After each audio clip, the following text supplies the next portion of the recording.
Om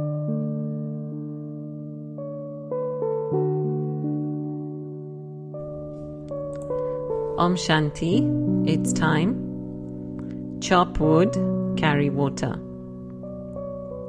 There is a long-held belief that to live a life of spirituality, one has to give up one's gadgets and garbs and live a life of asceticism. In our modern age, we can now see that although that may be a role for some, it does not need to be the case for all.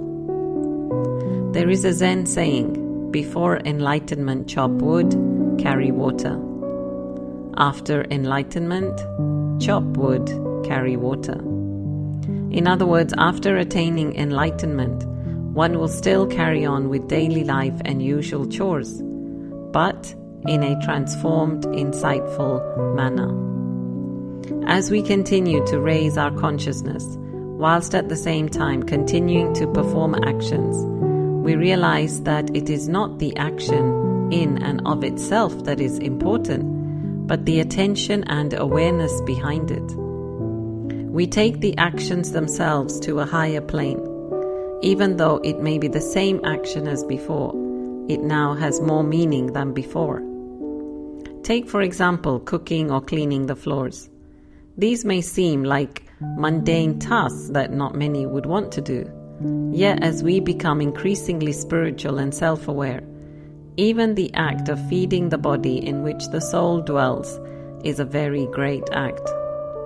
I respect the soul whilst I do it, and in the process make the ordinary into the elevated.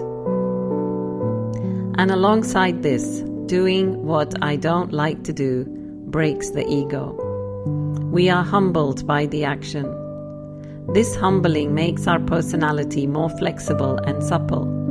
We are able to adapt to life's challenges with more ease, just as a supple body is able to bend and maneuver more easily. Chop wood, carry water is also about being very present in the moment.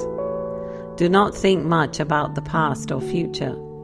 Do what is essential for here and now, and more than that, put your whole being into what you do. Then each moment becomes rich and valuable, regardless of the task. In fact, for those who use their heads a lot, it would do them well to do some karma yoga. Action in a meditative state of being in which there are very few thoughts, and even those would be concentrated thoughts of a higher awareness. Chop wood, carry water does not mean before enlightenment chop wood, carry water, and after enlightenment get others to do it. No, self-reliance, autonomy, and independence are exercised as I continue with my daily tasks.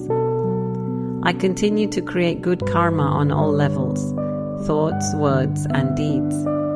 And as I take less service from others, I create less karma with them too. Enlightened does not mean above or elevated, in the sense of being better than others, so that I renounce work for comforts. But how many are willing to renounce the ego, the glory of name and fame, and actually walk their talk? Here enters another truism. Hands that work are better than lips that pray.